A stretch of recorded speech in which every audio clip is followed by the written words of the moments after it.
अच्छा, 39 लाशें भी मिसिंग है आज तक। मिसिंग है, नहीं मिली। वो कोई मीडिया उसको वो नहीं करती। पेपर एविडेंस 38 लाश बताती है, उन 70 लोग मरे थे। मैं आपको मुंह जबानी अभी गिना सकता हूँ, आप गिन लो। प्री प्लान पूरा अक्खा पूरा 5-10 हज़ार का टोला साथ आ गया 10:30 बजे। वहाँ पे गुलाम मास्टर की रिक्शा जलाई, वो जलाया, दुकानें फिर तोड़ फोड़ करना चालू करी, लूटफाट। यहाँ पे दुकान थी शरीफ भाई की, उनकी तोड़ फोड़ करके लूटफाट चालू कराए। उस दौरान संयुक्त कमिश्नर M.K. टंडन आए थे। उसी दौरान खतरा हो रहा था उस वक्त। हाँ, वो गाड़ी आए 4-5, तो जाफरी साहब और सोसाइटी के फ़कीर मोहम्मद चाचा वो लोग बाहर गए यहाँ पर मिलने, हम लोग अंदर थे, वो लोग यहाँ गए, यहाँ गाड़ियाँ खड़ी रही। जाफरी साहब आए और हमारे लोगों को बोला, हमने पूछा क्या हुआ अंकल, कौन आए थे? पुलिस प्रोटेक्शन आ रहा है कि कर्फ्यू लग रहा है? बोले नहीं, बोले CP आके गए, इन्होंने पुलिस प्रोटेक्शन का वादा किया है और यहाँ पर बोले कर्फ्यू लगा देंगे और फोर्स भेज रहे। उसके बाद कोई पुलिस नहीं आई, शाम के 5 बजे तक कोई पुलिस नहीं आई, कुछ नहीं आई। पुलिस आगे खड़ी थी, सब पुलिस खड़ी थी मेघानी नगर की, कोई रोक नहीं रही थी। टोला और बढ़ते जा रहा था, रेलवे लाइन से हमला चालू हो गया, यहाँ से चालू हो गया, यहाँ पर पब्लिक आ गई थी पूरी। यहाँ पर से वो लोग ने सीढ़ियाँ लेकर के आ गए, उतरने लगे। यहाँ पर खड़ा था मैं, मैंने बोला किसको अंकल फ़ोन लगा रहे? तो जाफरी साहब ने बोला भाई मैंने सबको फ़ोन लगाया, छेल्ले मैंने नरेंद्र मोदी को फ़ोन लगाया, अब शब्द बोल रहा है। वो यूसुफ की लाश यहाँ पड़ी थी। अच्छा, यही यहाँ ही मार दिया था, उसको मार दिया था। मेरी भाभी की लाश वहाँ मेरे कंपाउंड में पड़ी थी, उनको रेप किया था पूरा। 3:30-4 बजे तक यही सिलसिला मार काट का हो। हाँ, इतना बूम था कि आज तक वो, मैं जब यहाँ आता हूँ तो वो सारी चीज़ें मेरे दिमाग में फोकस हो जाती है। बाहर पब्लिक फिर आ गई वापस, पुलिस यहाँ पर थी, पब्लिक फिर से बाहर आ गई थी। चाय पत्थर मारा चालू कर दिया पुलिस के ऊपर भी उन्होंने। टाइम पे गोंदिया साहब और सब DCP वगैरह सब यहाँ पर थे। यहाँ पर थे संयुक्त कमिश्नर। हमने बात करी कि साहब ये सब लाशें हैं आप देख रहे हो, तो बोले, उनके ये जवाब थे वो टाइम पे कि आपके बचने की फिक्र करो, लाशों की चिंता छोड़ दो। पुलिस का तो रोल हमने देख लिया था, तो पुलिस पे भरोसा था नहीं, तो फिर जाके जुबानी जो यहाँ बीता हुआ था अपने साथ वो सारी चीज़ें उनको बयान करी। फिर थोड़े दिन हम कैंप में रहे, उसके बाद में केस कोर्ट में गया तो जब तपास कराई तो मालूम पड़ा कि मैंने तो इतने सारे नाम दिए थे, इसमें तो नाम ही नहीं है। अच्छा, पुलिस के सामने आपने जो नाम लिए थे वो नाम थे ही नहीं है। नहीं थे, 3-4-5 नाम थे। आप देख रहे हैं देश लाइव, देश की आवाज। 2002 में जो दंगे हुए गुजरात में, जिस तरीके से बड़ा नरसंहार हुआ, उस वक्त के तत्कालीन मुख्यमंत्री नरेंद्र मोदी पर आरोप लगे, उसी का एक हिस्सा था ये गुलबर्ग सोसाइटी। और इम्तियाज़ पठान, आए दिन आपने इन्हें कई इंटरव्यूज़ में देखा होगा, अल जज़ीरा हो, BBC हो, दुनिया भर के कई मीडिया चैनल में इम्तियाज़ के इंटरव्यू चले, क्योंकि इस सोसाइटी के अंदर, गुलबर्ग सोसाइटी के अंदर, उस वक्त के तत्कालीन कांग्रेस के सांसद थे एहसान जाफरी, उनकी हत्या कर दी गई थी। ये उनका मकान है एहसान जाफरी का, जहाँ पर उनकी हत्या की गई थी। इम्तियाज़ उस वक्त शायद 22-24 साल के थे, और इम्तियाज़ ही वो शख्स हैं जिनकी वजह से तत्कालीन मुख्यमंत्री नरेंद्र मोदी, उन पर आज तक कानून की एक तलवार लटकी हुई है कोर्ट केस को लेकर। इम्तियाज़ से हम बात करेंगे आज कि आखिरकार, क्योंकि सभी ने ये चीज़ें देखी अलग अलग चैनल्स पे, और सारा क्या हुआ था, और कई चीज़ें, कई सवाल छूट भी गए लोगों से।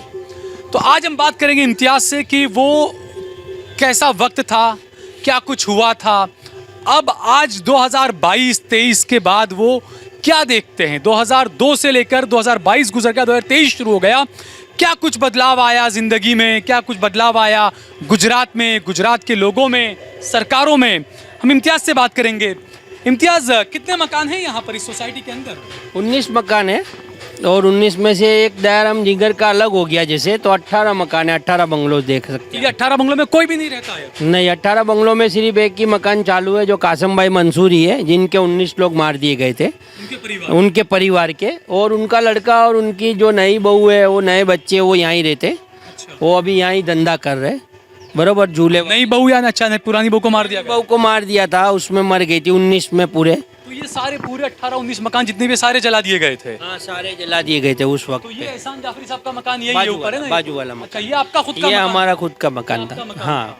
अच्छा, तो ये वो एहसान जाफरी साहब का मकान है। ये उस वक्त हुआ कितने बजे का मामला है, क्या हुआ था ये? सुबह में करीबन 10 बजे से स्टार्ट हो गया था। रोड पर बंद कराने आए थे, जैसे बंद ही था, बंद का ऐलान था, तो विश्व हिंदू परिषद ने, बजरंग दल ने बंद का 28 फरवरी को ट्रेन जली थी, 27 को ट्रेन जली थी और ऐलान दिया दूसरे दिन 28 को बंद का ऐलान दिया कि गुजरात बंद। तो सब बंद ही था यहाँ पर तो।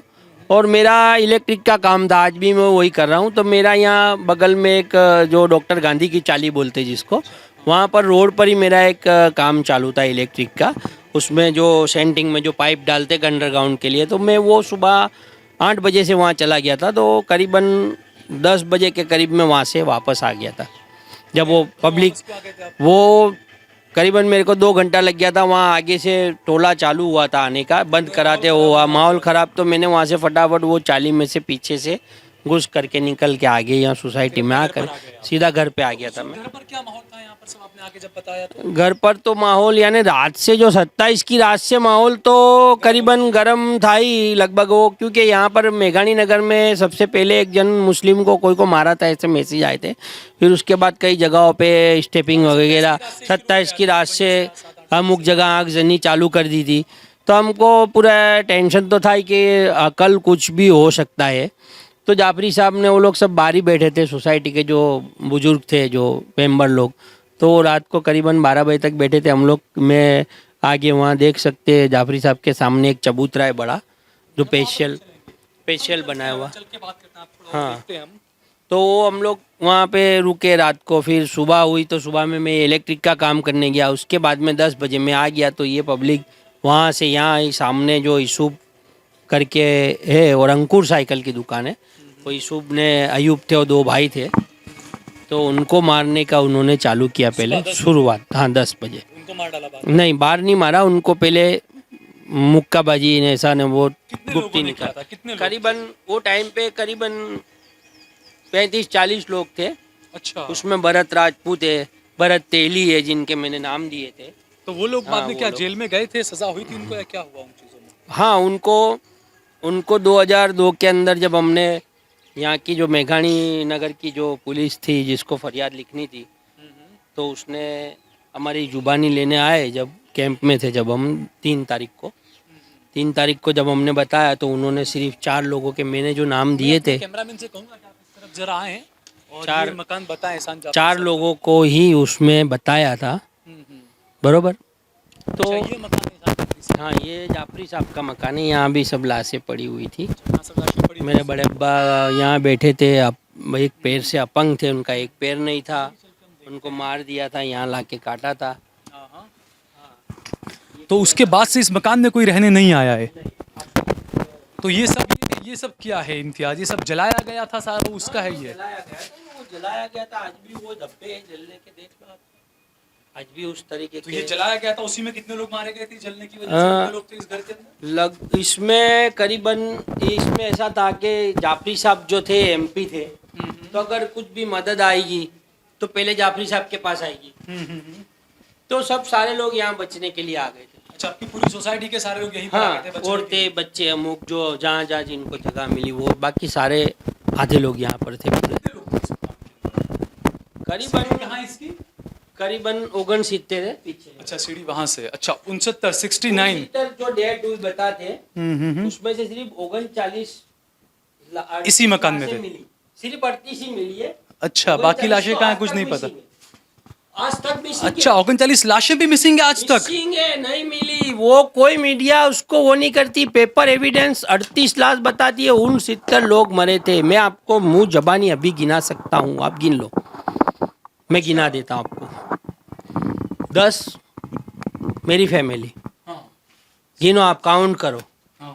19 कासम भाई फैमिली, 19 किसकी? अच्छा, 10 आपकी फैमिली के, 19 कासम भाई के। कितने हुए?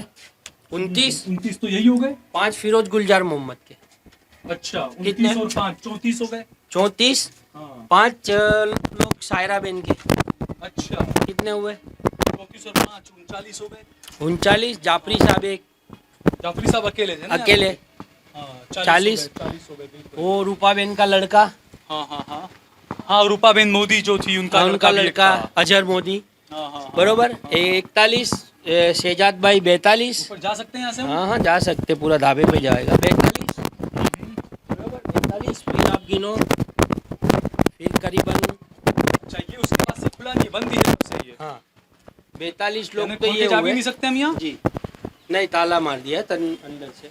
अच्छा, वो जो फोन कॉल का जो हुआ था ये, हाँ पहले आप बताइए। 42 हुए बराबर, 42। फिर आसपास की चाली के लोग थे, जैसे आ जाइए। 5 थे, कोई के 3 लोग थे, ऐसे करके टोटल 69 लोग मारे गए।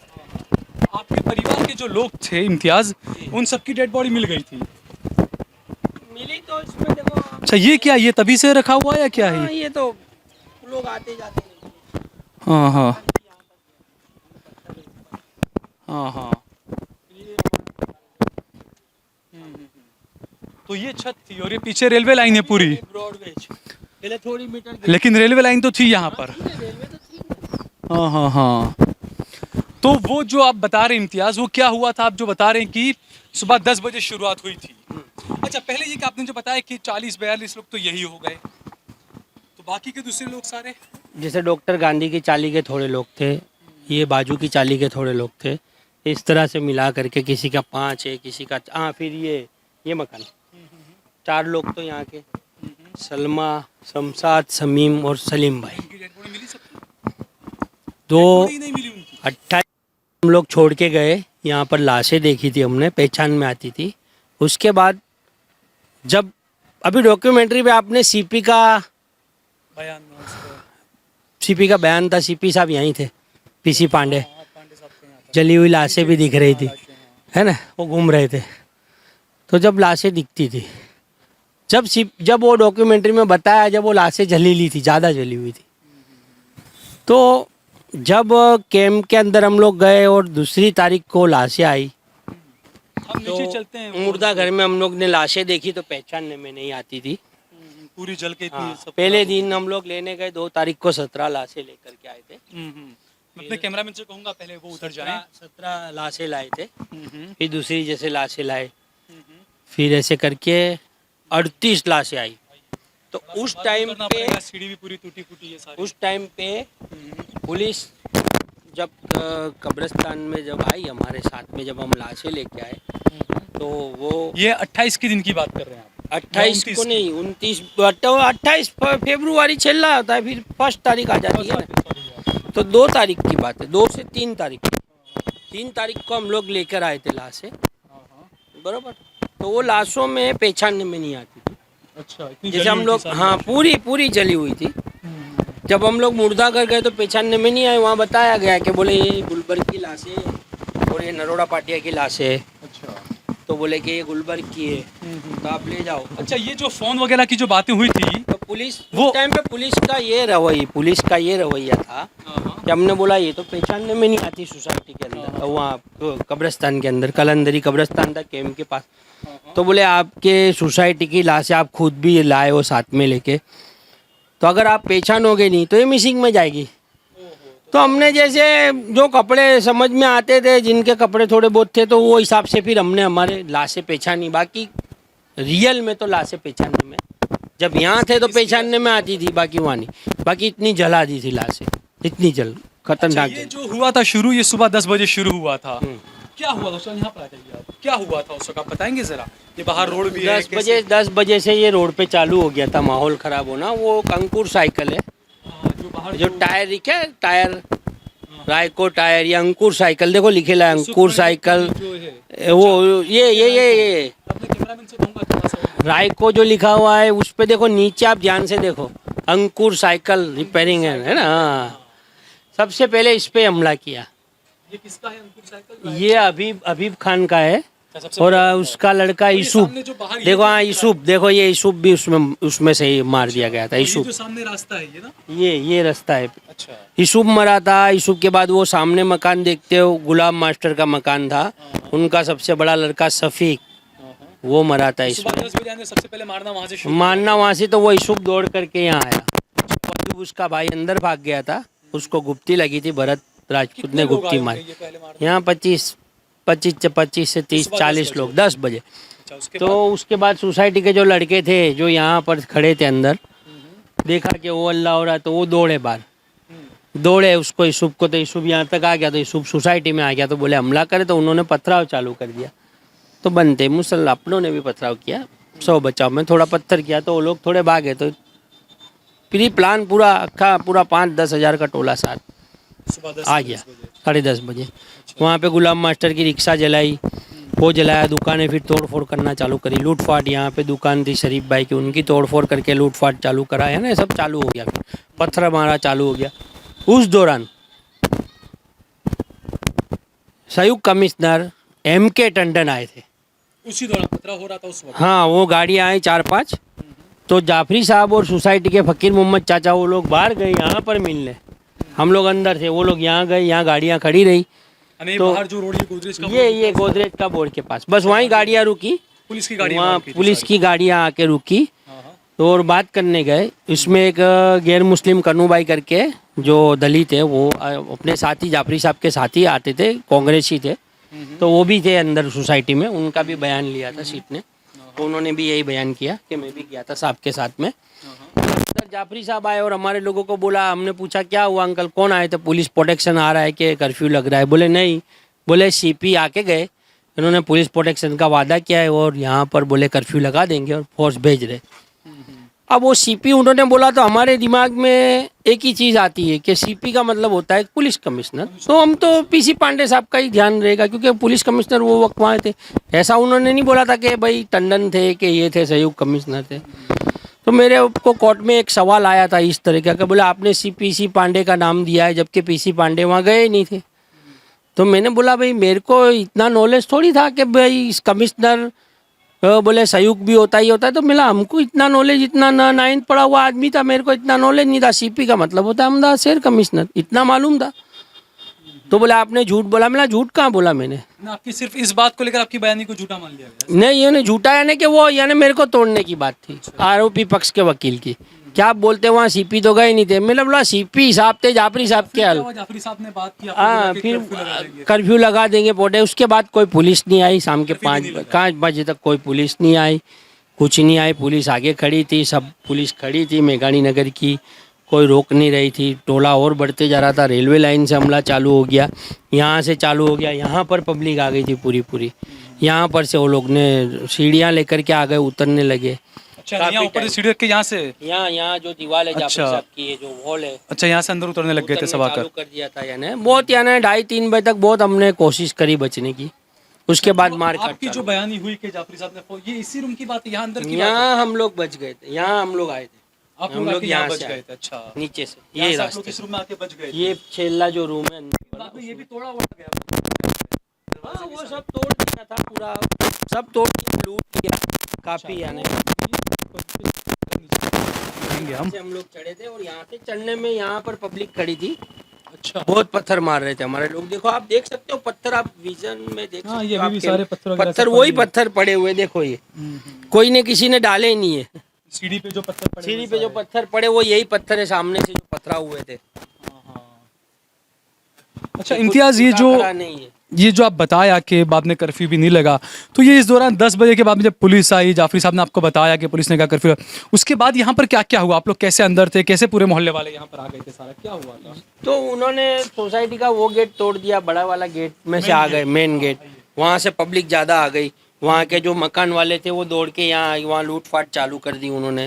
आग जनी चालू कर दी। कितने लोग थे टोटल यहाँ पर आए थे जो लोग अंदर पूरे बाहर? कुछ न, अपने उस टाइम पे तो ऐसा था कि अपने बच्चों कुछ भी करके। बाहर कितने लोग थे? बाहर तो पूरा रोड पे एक था। अच्छा, यहाँ से जैसे कि हमने ऊपर धाबे पे हम लोग गए थे ना, तो हमने देखा तो पूरा रोड पे एक था, पूरा 5,000 लोग होंगे? बहुत ज्यादा, 4-5 हजार से तो कई ज्यादा लोग थे, 50-60 हजार लोग थे। पूरा रोड पे एक था, पूरी रेलवे लाइन आदि पे थी।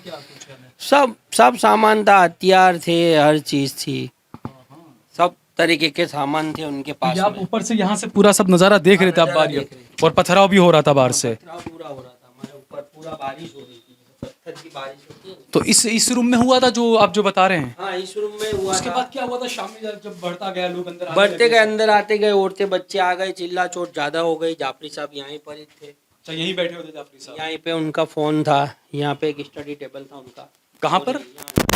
यहाँ स्टडी टेबल था। वो वकील थे ना, वो हाँ, तो लॉयर थे, हाँ, सांसद भी थे, लॉयर भी थे, लॉयर थे। यहाँ से वो बात कर रहे थे, डायरी थी, वो डायरी भी जल गई। यहाँ दंगाई सब आ गए। वो जाली थी यहाँ पर, जैसे मेरे सामने मकान में जाली देख सकते हैं, ऐसी वो जाली तो थी। आप यहीं पर खड़े हो कि यहाँ पर क्या यहाँ बात पर हुई? खड़ा था मैं, मैंने बोला किसको अंकल फ़ोन लगा रहे हो? तो जाफरी साहब ने बोला भाई मैंने सबको फ़ोन लगाया, छेल्ले मैंने नरेंद्र मोदी को फ़ोन लगाया, अब शब्द बोल रहा है।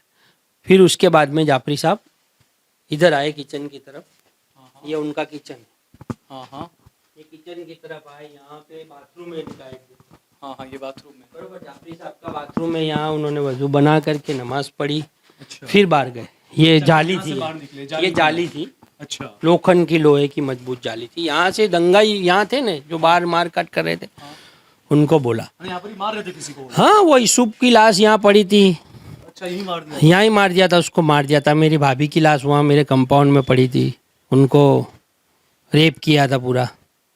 मैंने जब देखा उनको, कैमरामैन को मैं कहूँगा जब छेल्ले बाहर भी आ जाएं। जब बाहर निकले थे, शाम को पुलिस आई तो हम आए 5 बजे। तो जब यहाँ लाश यूसुफ की देखी थी, दूसरी लाशें वहाँ देखी थी मैंने, वो उधर से जाके बताएंगे अपने। तो यहाँ पर एहसान जाफरी साहब बाहर आए, बाहर आए, दंगाइयों को बोला कि भाई तुमको मुझको मारने से संतोष होता है तो मैं बाहर आता हूँ, औरतें बच्चों को मारना बंद करो। तो यहाँ पे जो दंगाई जो खड़े थे, जिनको मैं भी पहचानता था, वो उनको जाफरी को पकड़ के यहाँ से यूं ले गए। अच्छा, ये जो दरवाजा दिखेगा आगे, वहाँ जाएंगे तो दिखेगा, यूं ले गए, यहाँ से घुमा करके वो बाहर रोड पर ले गए। एहसान जाफरी साहब कैसे घसीट के मार के बाहर ले गए? यहाँ बाहर जाफरी मिली गयो, जाफरी मिल गया है। ऐसे चिल्ला रहे थे? हाँ बोल, जाफरी मिल गया, हाँ जाफरी मिल गया यानी, जय श्री राम बोलिए, बोले जो उनके मन में था, यानी वो जो कट्टरपंथी थे जितना भी था उनके मन में। आप जानते वो लोगों को? तो वो तो उनके नाम दिए थे ना, उनके मैंने नाम दिए जो, हाँ आसपास के लोग थे, साथ में ही थे वो, बाहर के भी लोग थे आसपास के, जो वो पूरे थे, उनके नाम लोग सब अभी जमानत पर बाहर? हाँ सब जमानत पे बाहर, सबके नाम दिए थे, जिन्होंने मारा काटा, कौन ले सजा गया। हुई थी उनको? सजा तो जैसे क्या अमुक को आजीवन हुई और 7 साल की हुई, तो वो 7 साल आजीवन में तो आज वो सब बाहर है जामीन पर, यहाँ ही घूम रहे सब लोग। तो वो क्या सजा और क्या जामीन और क्या उनको पनिशमेंट मिली? क्योंकि जाफरी साहब को यहाँ से खींच के वो लोग बाहर ले गए घसीट कर। आपको यहाँ से बाहर ले गए, उसके बाद में यहाँ पर सब पेट्रोल डाल के जलाना चालू कर दिया। मैं वो फिर वहाँ चला गया था, वो तो यहाँ वो पर बाजू। उस रूम में यहाँ पर कितने लोग? यहाँ पर करीबन कुछ, यानी वो टाइम का मुझे इतना पक्का अंदाजा नहीं, काफी भरा हुआ है पूरा रूम था, ये भरा हुआ था, वो रूम था। बहुत चिल्ला पुकार बहुत थी, हम लोग बोल भी रहे थे कि भाई हमको बाहर निकलने दो, तो औरतों ने रोक लिया, भाई मत जाओ। जैसे मेरे बड़े अब्बा थे तो यहाँ बैठे थे, तो सबसे पहले उन पे भी हमला किया था, उनको ले जा करके बाहर मार के काट के जला दिया था। हमारा भाई असलम भाई बचाने गए, तो उनके तीनों उंगली पे तलवार लगी थी ये। अच्छा अच्छा, कुछ यही बता रहे हैं कि जाफरी साहब ने गोली वोली चलाई और ये सब मामला क्या था? जाफरी साहब के पास लाइसेंस वाली बंदूक थी, उनकी खुद का 100 बचाव की बंदूक थी, 1985 के अंदर थी वो उन्होंने हवा में फायर किए थे। अच्छा अच्छा, अब वो कोई भी देखो जिनके पास जैसे डॉक्टर सुप्रीम कोर्ट ने जो लाइसेंस दिया, हत्या दिया, भावनगरी डॉक्टर भावनगरी ने भी किया था 100 बचाव में, तो पालड़ी वाला जो किस्सा याद होगा। अच्छा, दूसरा कि आपने जैसा बताया कि जाफरी साहब को ऐसे पकड़ के घसीट के यहाँ उस तरफ से लेकर फिर बाहर लाए और बाहर ले गए रोड पर। और मैं तो अंदर था, तो मेरे को जाफरी साहब का वो जो सीन था नहीं दिखा ना, क्योंकि मैं अंदर था यहाँ। अच्छा, कुछ लोग ये कहते हैं कि जाफरी साहब को पहले काटा गया, फिर पेशा वेशा भी कुछ क्या हुआ? बहुत बदसलूकी करी, यानी जिन्होंने देखा, जैसे अमुक लोग बयान करते, अपनों ने तो देखा नहीं था, पर जाफरी साहब को काटा मारा, बहुत बहुत बेरहमी से काटा गया था, और सभी लोगों को, जाफरी साहब को भी सबसे ज्यादा बेरहमी से। और यहाँ पे मेरे बड़े अब्बा को, यहाँ मुमताज आंटी थे, लाशें पड़ी हुई थी यहाँ सब अपने खड़े, यहाँ लाशें ही पड़ी थी आगे तक।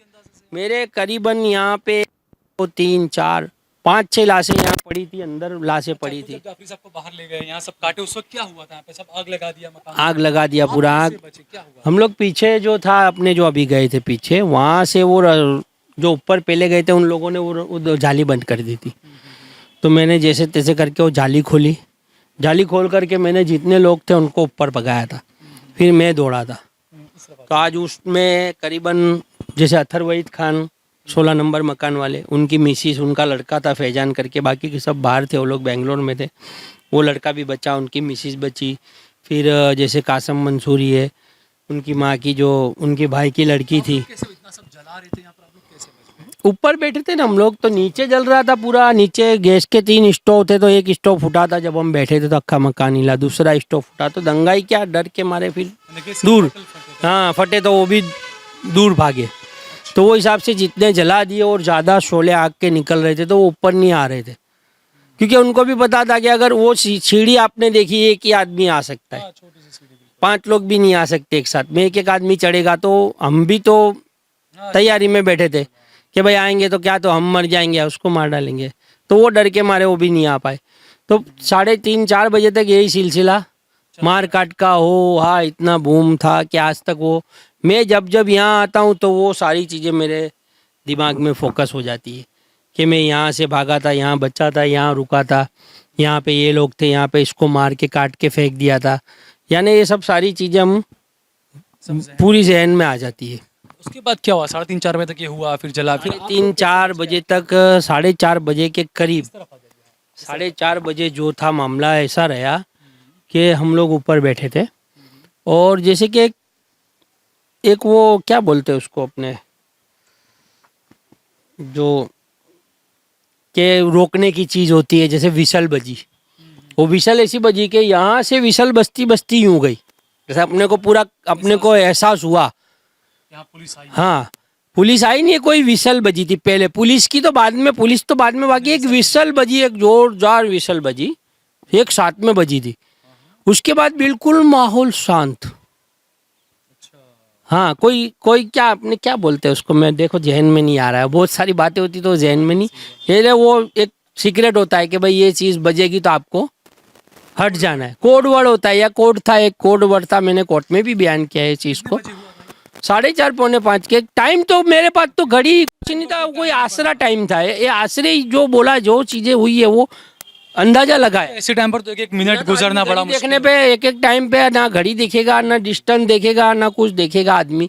कि मेरे को कई सवाल आए थे कि भाई कितने फुट पे था, कितना अंतर था, कौन सी दिशा थी आरोपी के। मैं तो कोई इतना इंजीनियर तो हूँ नहीं कि फुट किसको बोलते हैं, दिशा स्क्वायर फीट किसको और दिशा किसको बोलते हैं, कि साउथ नॉर्थ किसको बोलते हैं, मैं कहाँ पर था, ये सारी चीज़ें तो मेरे को पता नहीं होगा। घड़ियाल भी नहीं थी वो टाइम पे मेरे हाथ में के कुछ, तो वो एक अंदाजा था कि भाई ये वक्त इस तरह का भी, जैसे अपने अंदाजा लगा सकते कि अभी करीबन शाम के 6 बजे हुए, 6 या 6:30 बजेंगे अभी जो अपने खड़े हुए, तो एक अंदाजा लगाया था। तो 4:30-4:45 के करीब ऐसा लगा कि हम लोग ऊपर बैठे थे ये रूम में, तो वो विसल यूं बजा और यूं गया, जिसे वो कितना क्लाउड होता है ना, फिर वो क्लाउड बिल्कुल साइलेंट हो गया, बिल्कुल कुछ नहीं, जैसे एक आवाज़ नहीं।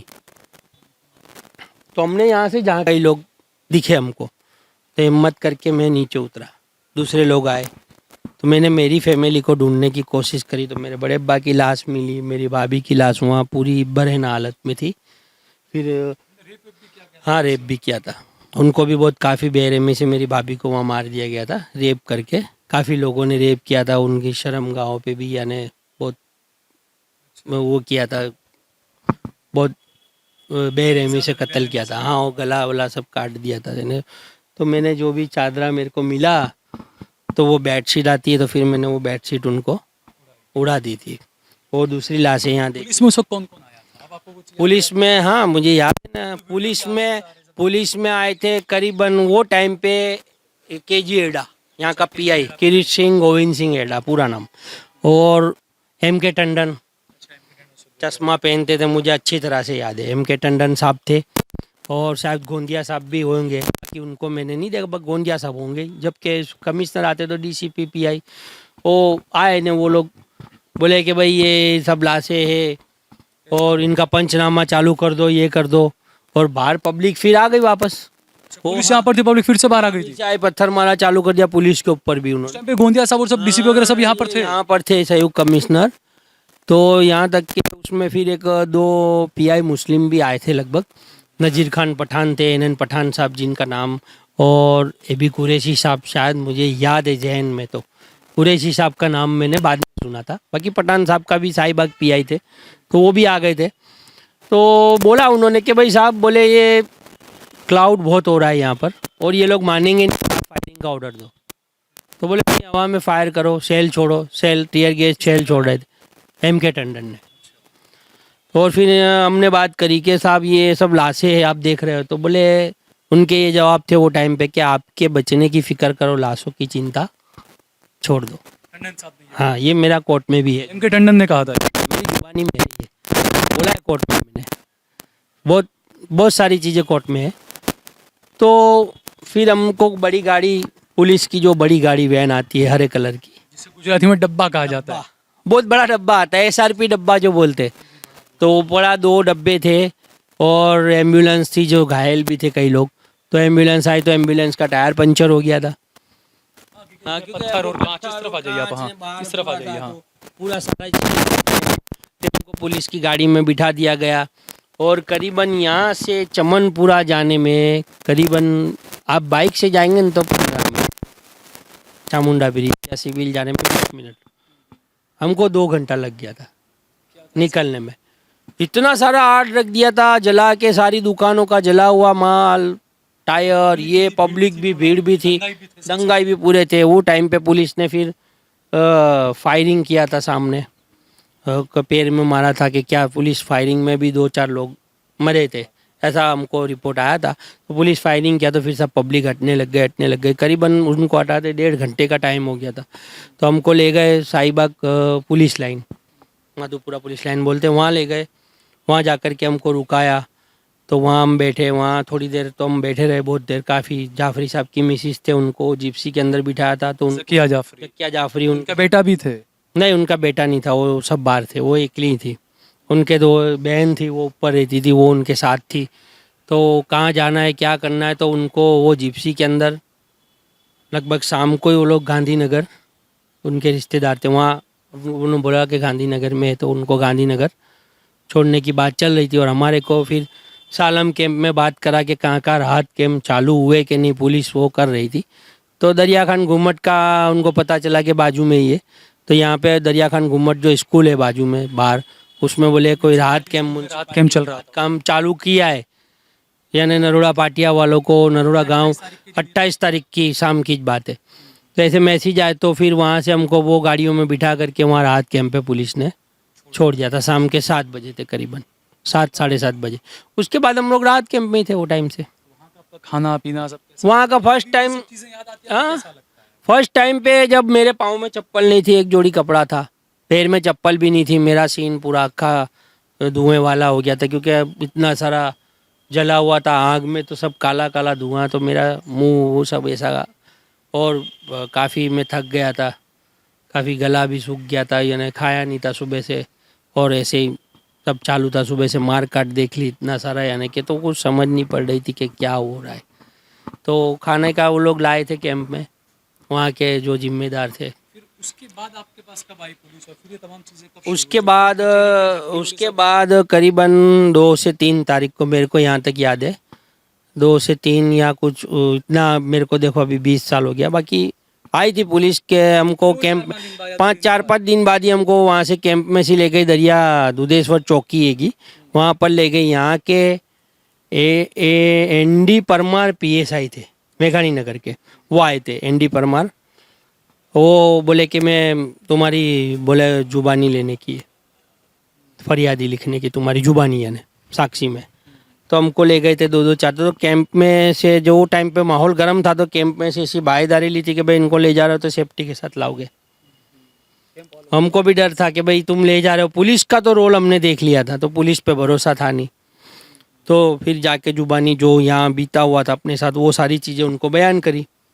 फिर थोड़े दिन हम कैंप में रहे, उसके बाद में केस कोर्ट में गया। कोर्ट में गया तो जब तपास कराई तो मालूम पड़ा कि मैंने तो इतने सारे नाम दिए थे, इसमें तो नाम ही नहीं है। अच्छा, यानी पुलिस के सामने आपने जो नाम लिए थे वो नाम थे ही नहीं है? नहीं थे, 3-4-4-5 नाम थे।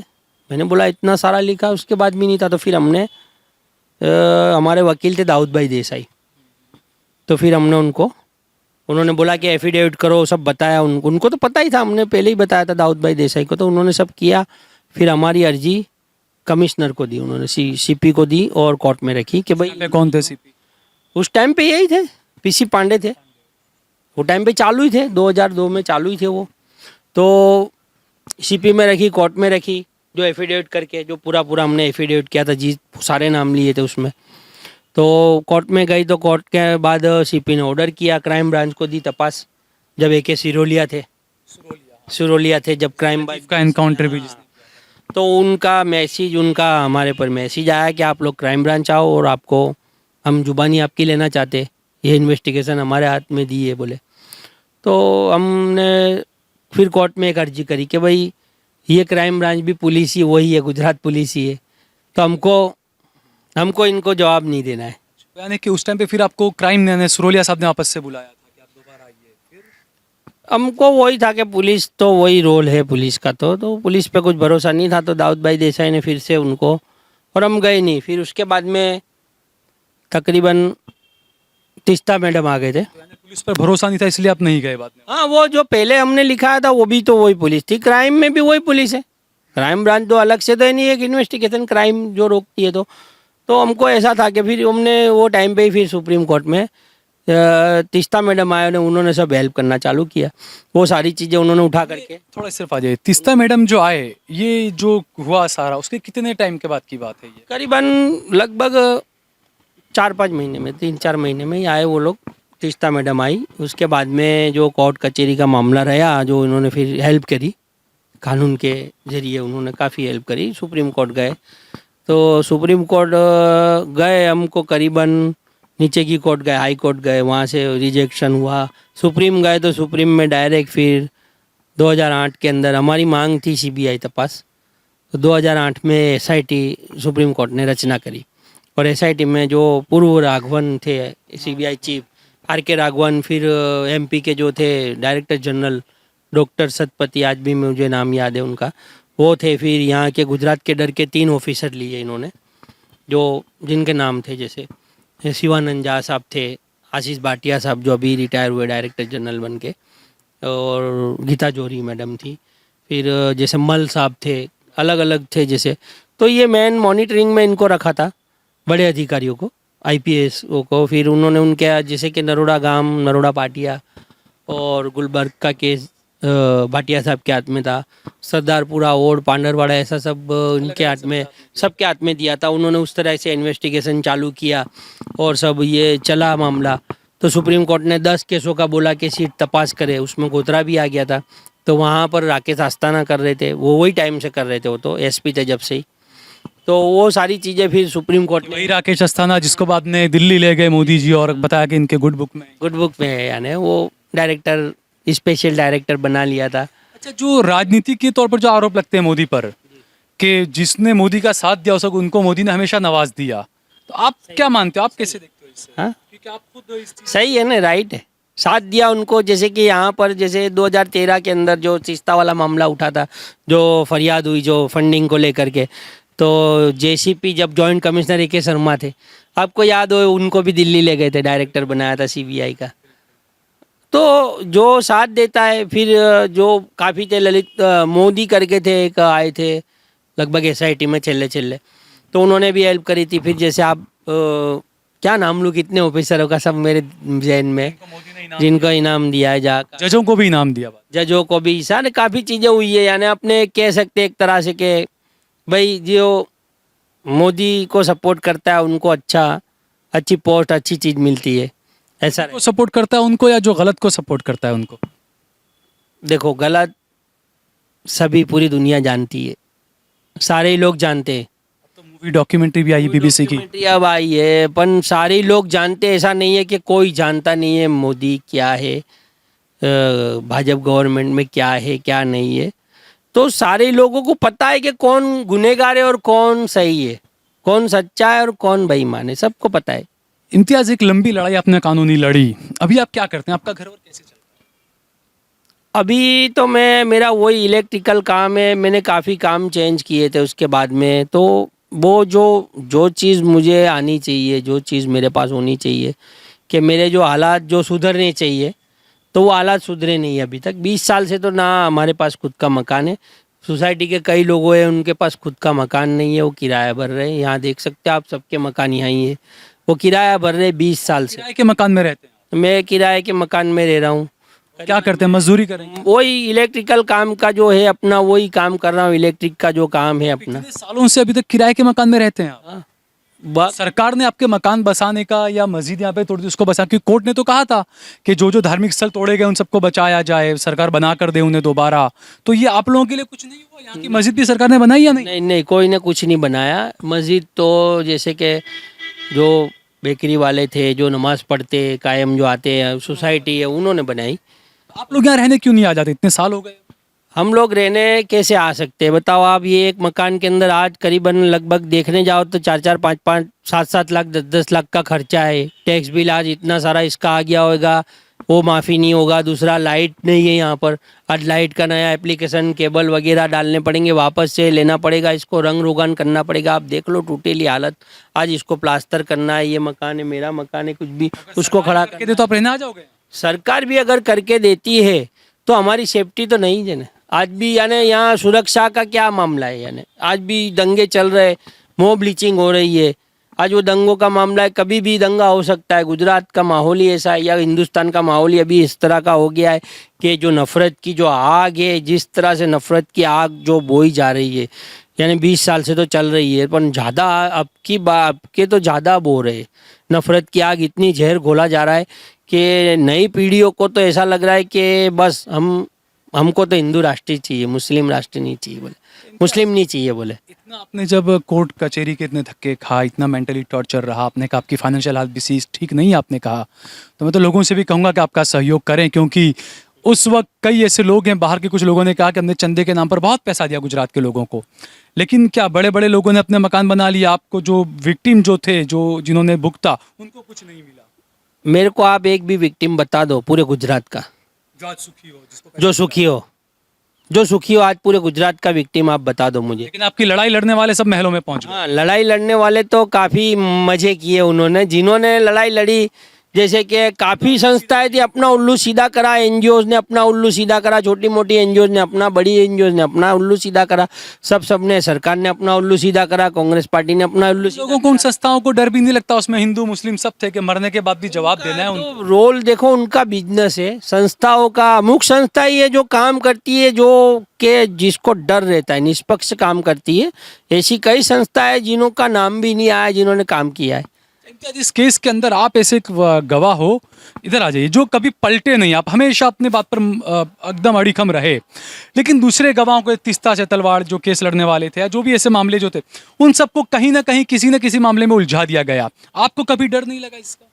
क्या आप पर कभी प्रेशर आया कुछ इस तरह? डर तो देखो, डर तो क्या है, हमेशा लगा रहता है। डर की तो बात कैसी है कि भाई एक डर तो ऐसा लगा रहता है कि भाई अपने बोलेंगे सरकार इनकी है, लेकिन मौत को काफी करीब से देखा, इसलिए करीब से देखा है। और दूसरा ये है कि अपने एक चीज़ को मानता हूँ कि अगर अल्लाह रब्बुल आलमीन ने जो नसीब में रखा है, मेरे नसीब में अगर जो तरह की मौत रखी है और जिस तरह का मेरे अगर अल्लाह इंसाफ करना चाहता है तो उसमें मेरे को कोई एतराज़ नहीं है। मैं सिर्फ अल्लाह रब्बुल आलमीन से डरता हूँ।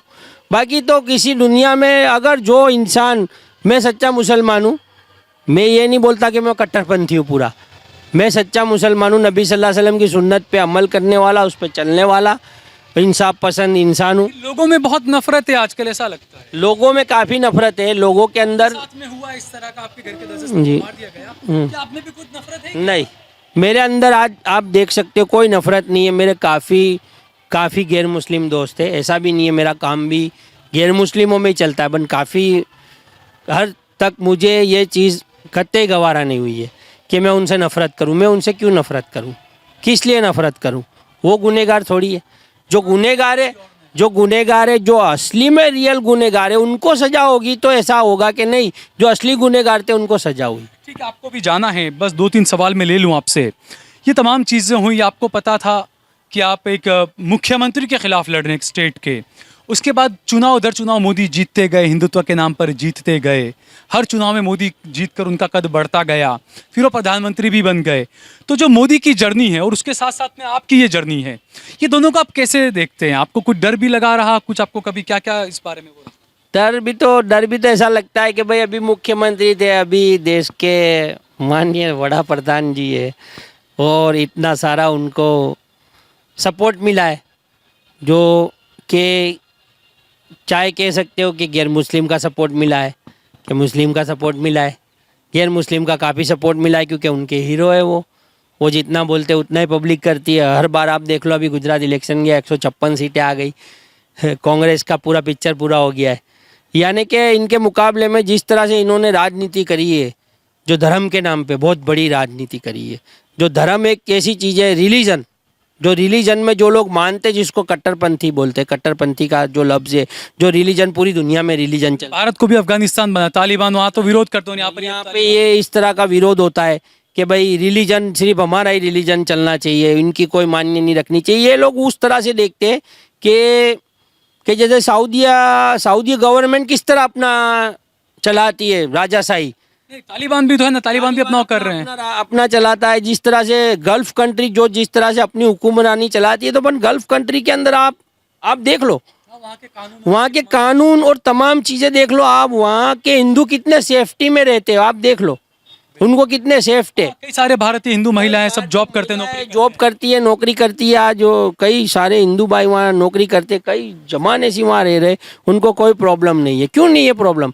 क्योंकि वो गल्फ कंट्री के अंदर वो जो कानून है वो शरीयत का कानून लागू है। मानव अधिकार जो है दुनिया भर के देश के, उसको आप कैसे देखते हैं? आपसे दुनिया भर के मानव अधिकारियों ने आपसे आके बातचीत वगैरह की, आप कैसे देखते हैं उन चीजों को? मानव अधिकार नाम की कोई चीज अब भारत में आपको लगता है कुछ है? मानव अधिकारी देखो कई चीजें करना चाहते हैं, कई लोग हैं जो सपोर्ट करना चाहते हैं, मानव अधिकारी भी करते हैं, पर जो बोलते हैं ना सिस्टम, जो बोलते हैं ना सिस्टम के अंदर जैसे बैठे ही ये लोग हैं सिस्टम में। आज अगर कोई जज है कि कोई आईपीएस है कि कोई बड़ा अफसर है, बेचारा अगर अच्छा काम करने जाएगा, सच्चाई की बात करेगा, तो उसका तबादला हो जाएगा, या उसको कई केसों में फंसा दिया जाएगा, या जज की बदली कर दी जाएगी, तो उसको कहाँ से कहाँ फेंक दिया जाएगा। तो वो ये चाहता है, पल्ला झाड़ देता है कि मुझको क्या लेना देना है इस चीज़ों से, मैं मेरी ज़िंदगी शांति सुकून से गुजारूं। तो अपनी अपनी लाइफ के हिसाब से लोग डर करके सिस्टम के खिलाफ जाना नहीं चाहते। बाकी अगर जो बाहर की भी एनजीओ है तो वो बाहर तक सीमित है, वो इंडियन गवर्नमेंट पे इतना कंट्रोल तो नहीं कर सकती है। तो इंडियन गवर्नमेंट भी आपको कोई सहायता नहीं कर रही है? नहीं, जैसे आपने बताया कि आपका फाइनेंशियल हालत भी ठीक नहीं है, आपके बच्चे हाँ, पढ़ाई वगैरह का भी किराए के मकान में किराया भर रहे, लड़का पढ़ रहा है, कॉलेज में आ गया है, लड़की की 17 साल की एज हो गई है, उसका कोई इंतजाम नहीं किया हुआ है, लड़के का कोई भविष्य नहीं हुआ है अभी तक, यानी उसकी भी एग्जाम का चालू है, लेकिन मदद के हाथ आपके पास हाथ कुछ नहीं आया। खाली जो क्यों नहीं आता? लोग डरते हैं मदद करने से, या क्या वजह? या लोग अपने अपने रियल में जो मदद के लिए जो आना चाहता है वो हमको मिल ही नहीं पा रहा है, वो इंसान हमारे से टच ही नहीं हो पा रहा है। यानी आपके नाम पर लोग पैसा लोगों ने पहले ही, यानी जो लोगों ने एनजीओ बनाया, जो लोगों ने वहाँ से मदद ली, वो पहले ही उन्होंने इस तरह कर लिया, तो उन लोगों को हमारी ओरिजिनलिटी आज तक खबर ही नहीं है। उन लोगों ने जो हमारा पिक्चर, जो एनजीओ ने बताया, जो इस तरह के ये लोग सही है, ये है, जो जिस तरह पिक्चराइज किया वो चल रहा है अभी तक, तो वो लोग मदद किस तरह करेंगे? हमारे पास आएंगे, हमको मिलेंगे, हमारी हालत देखेंगे, किस तरह के दौर में हम गुजर रहे हैं, किस तरह से हम, यहाँ पर कई लोग हैं जो बेचारे खुद का मकान छोड़ करके किराए के मकान में वो मर गए। अच्छा, दूसरा खुद के मकान की आशा करने में। दूसरा, तीस्ता सेतलवाड़ ने आपके लिए एक आवाज़ उठाई, लेकिन उसके बाद तीस्ता को भी जेल में डाल दिया गया, और जो सुप्रीम कोर्ट के फैसले आए। आखिर में चाहूँगा आप ये तमाम जो कानूनी क्रिया प्रणाली, सिस्टम, प्रशासन, सरकारें, क्या कहेंगे आप आखिर में, मुझे बताइए। मैं एक ही बात कहूँगा कि जो भी सिस्टम है, जो अगर मानते हैं कि संविधान है और संविधान के ऊपर चलना है, तो संविधान को तो ये लोग ख़त्म करने की बात कर रहे हैं। संविधान पे तो चलने वाली बात ही नहीं है, और सिस्टम में तो कई लोग करना चाहते हैं पर वो नहीं कर पाएंगे, और ये होने नहीं देंगे। वो सिस्टम में से लोगों को लाके बिठा दिया गया है, बिठा दिया, इनका मंसूबा ही हो रहा है सिस्टम में, ऐसी जगह। पूर्व जस्टिस ने बात कही है कि सरकार न्यायपालिकाओं में ऐसे जजिस और ऐसे हर जगह लोग चाहती है कि ना माने और उसे कहने के मुताबिक। हाँ, वो आप देख सकते हो, जैसे गुलबर्ग केस हुआ, दूसरा केस हुआ नरोड़ा पाटिया का, नरोड़ा गांव का अभी तक चुकादा नहीं आया, नरोड़ा पाटिया का। यहाँ पर कि ये जो चीजें की थी, जिन्होंने जो कोर्ट के अंदर मामले चले, क्या इस मामले में किसी को सजा भी हुई, या सजा होने के बाद कहाँ हैं वो लोग आज? सजा तो मैंने आपको बताया ना कि जैसे कि 24 आरोपियों को सजा दी, उसमें से 11 को आजीवन दी। आजीवन किसको बोलते? पहले तो मेरे को ये मालूम होना चाहिए कि आजीवन कारावास का मतलब क्या। उसको बेल होनी चाहिए, जिसको आजीवन सजा उसको बेल अगर मिलनी चाहिए, नहीं मिलनी चाहिए। तो 11 लोग को आजीवन दी, वो भी जामीन। आरोप लगते हैं वो सही है कि एक खास समुदाय के लोगों को, मुसलमानों को, जैसे मान लीजिए बम धमाकों के आरोप थे, हरेंद्र पंड्या के मामले में, जिनको जमानत दे दी गई, उसके बाद में दोबारा उनको कोर्ट ने कहा कि नहीं आप सरेंडर कर दो, दोबारा उनको जेलों में डाल दिया गया। जबकि दूसरी तरफ नरोड़ा पाठक की माया कोडनानी वगैरह के मामले, बाबू बजरंगी, दूसरे और भी जो लोग थे, तकरीबन सभी लोग जमानत पे बाहर आ गए। हाँ, सभी लोग बाहर है। तो बाबू बजरंगी का जो स्टिंग आया था जिसमें उन्होंने कहा था कि मोदी जी हमको बचाने में लगे हुए हैं, तो ये तमाम चीजें सही नजर आ हाँ हाँ, सही तो सही नजर आएगी ना, आप देख ही सकते हो, सही नजर आएगी। यहाँ के जितने भी थे सब आरोपी बाहर घूम रहे।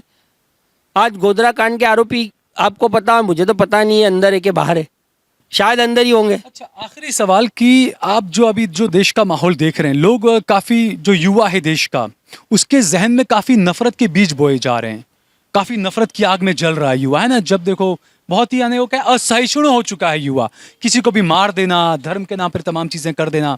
तो आप ऐसे युवा को, देश के युवाओं को आप क्या मैसेज देना चाहेंगे? देखो, ऐसे देश के युवाओं को एक ही मैसेज देना चाहूँगा कि आप जो नफरत की जो आग ये लोग भड़का रहे, जो जहर घोल रहे, तो आप उससे बचो। आप मुस्लिमों के पास आओ, जो ऐसे जहर की बात करता है तो हमारे पास आओ, हमारे से मिलो, हमारी बात जानो। हम आपको हमारी मस्जिदों में भी बुलाते, कहीं हमने भी, हमारे दोस्त थे उन्होंने प्रोग्राम रखे थे, आओ, हम कोई ऐसी चीज़ें नहीं बताते, हम तो एक संदेश भेजना, शांति का संदेश भेजना चाहते कि भाई हम इंसान है, अच्छे के लिए अच्छे काम करो। किसी को पड़ोसी, हमारे नबी सल्लल्लाहु अलैहि वसल्लम ने तो ये बताया कि तुम्हारा पड़ोसी तुम्हारे से परेशान नहीं होना चाहिए। तो हम तो वो कौम है, इस्लाम वो चाहता है, अमन पसंद चाहता है, हम थोड़ी। और ये जो युवान जो है जिनको भड़काते, जो ऐसे युवानों को भड़काते जिनके अंदर एजुकेशन की कमी है, जो पिछड़ा वर्ग है, बेरोजगार है, और धर्म के नाम पे ये उकसाते हैं जबकि इन्होंने कुछ किया नहीं है, बहुत सारा झूठ फैलाया है कि इस तरह। और आप देख सकते हो कि जो फिल्म इंडस्ट्रीज है, मैं एक चीज़ और बयान करना चाहूँगा, फिल्म इंडस्ट्रीज में आपने कई पिक्चर मैंने देखे, कई देखे, मद्रासी पिक्चर अभी ज़्यादा आ रहे, इंडियन पिक्चर, ये वो साउथ के इसके पूरे पिक्चर आ रहे। तो उसमें एक चीज़ आपने गौर करी होगी, लगातार आतंकवादी वो है, ये बचा रहा है, ये स्टोरी ऐसी होती है कि लोगों के जहन में आवे, लोगों के जहन के अंदर वो स्टोरी आवे कि मुस्लिम दाढ़ी वाला, इतनी बड़ी दाढ़ी, तस्बीह, टोपी पहना हुआ है और पठानी, और उसको आतंकवादी मिसाइल लेकर जा रहा है। मेंटालिटी ऐसी, यानी वो पिक्चर बनाते, क्रिएट किया जाता है, अब वो जहन में क्रिएट किया जाता है, बार बार क्रिएट किया जाता है। तो आज वो कोई भी बच्चा है वो देखेगा, दाढ़ी वाले को देखेगा कि वो दाढ़ी वाला तो आतंकवादी है, उसके हाथ में तो AK-47 है, उसके हाथ में तो लॉन्चर है, वो ये पाकिस्तानी है, ये उसका माइंड, वो बचपन से वो चीज़ें चलती आ रही है। तो मैं मानता हूँ आधातर तो पूरा जो 75-60-75% है ना, जो ये बॉलीवुड जो काम करता है ना, जो फिल्म राइज करता है, जिस तरह से नफरत की जो आंधी चलाता है ना, कश्मीर फाइल चलाई, उसके पहले कि आप कई पिक्चरें देख लो, सनी देओल की कई पिक्चरें आई, गदर आई, ये आई, वो आई, इधर गया उधर गया, ये करा वो करा, 50 लोगों को मार दिया। फिल्में ऐसी बनती है कि समाज दो धड़ों में बच तो उसमें यानी ये इनका ये लगभग ये लगता है कि फिल्म इंडस्ट्री भी मिली हुई है, ये बड़ा एजेंडा है। तो लोगों को वही चीज़, अभी पठान पिक्चर आई है, मैंने तो देखी नहीं है, पठान, अरे क्या है पठान, बहुत मुद्दे हैं साले, बहुत सारे मुद्दे। अब वो किसी को पिक्चर नहीं देखनी, मुद्दा तैयार करना है। मुद्दे तो कितने सारे, जरा से के अंदर मुद्दे उठ जाते हैं। तो बस यही पब्लिक, जवान युवाओं को यही कहना चाहता हूँ कि अपना भविष्य देखो, अपने कहाँ पर है, हम कहाँ पर है, हमारा एजुकेशन कहाँ पर है, हम बेरोजगार है, हमारे को नौकरी नहीं है, हमें क्या करना चाहिए, हमें कहाँ पे आगे बढ़ना चाहिए, कहाँ पे पीछे हट करनी चाहिए, कहाँ पे जाना चाहिए, कहाँ पे नहीं जाना चाहिए, ये वो युवान को सोचना है। अगर वो एक बार आंदोलन करेगा तो उसको कितना भुगतने का आएगा वो उसको पता नहीं है। वो हम भुगत रहे, और वो जिन्होंने कांड किया है वो आज तक भुगत रहे, भले बाहर है फिर भी वो भुगत रहे, और आज हम भुगत रहे। तो क्या होता है? तो ये 20 साल का अरसा, तो मैं वो युवानों को ये कहना चाहता हूँ कि अगर कोई भी चीज़ करो तो किसी के बहकावे में आकर मत करो, जो इंसानियत, कुछ दिमाग चलाओ अपना कि हम लोग क्या करने जा रहे हैं, किस कौम के साथ करने जा रहे हैं। ठीक है इम्तियाज़, बहुत बहुत शुक्रिया हमसे बातचीत करने के लिए। बहुत सारी बातें इम्तियाज़ ने बताई, ये तमाम चीज़ें एक बार फिर से ताज़ा हो जाती है क्योंकि कई सवाल उठते रहते हैं। और दूसरा जो इम्तियाज़ ने बताया कि एक प्रोग्राम चल रहा है कि मस्जिदों में आओ और आप जानो इस्लाम क्या चीज़ है। अगर आप विरोध करना चाहते हैं तो ठीक है, लेकिन आपको जानना चाहिए कि आप खुद जानें कि इस्लाम है क्या, किसी के बहकावे में आके नफरत न करें, क्योंकि बदनाम किया जाए, जैसे इम्तियाज़ ने बताया कि बदनाम किया जा रहा है कि मुसलमान आतंकवादी होते हैं, तमाम चीज़ें। लेकिन हकीकत आप देखें पूरी दुनिया के अंदर इराक, ईरान, सीरिया, आप बहुत सी चीज़ें उठा लें, अफगानिस्तान, इंडिया की भी आप बात कर लें, भारत की, हर जगह पर आतंकवाद के नाम पर सबसे ज़्यादा मुसलमान मारे गए हैं, दंगों के नाम पर ही मुसलमान मारे गए हैं।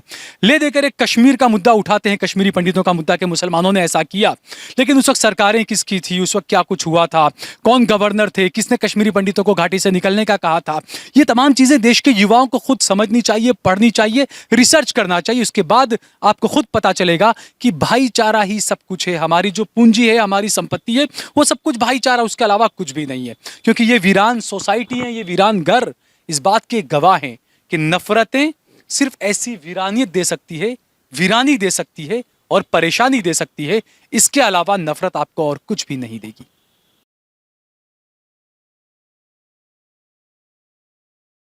आप देख रहे हैं देश लाइव, देश की आवाज।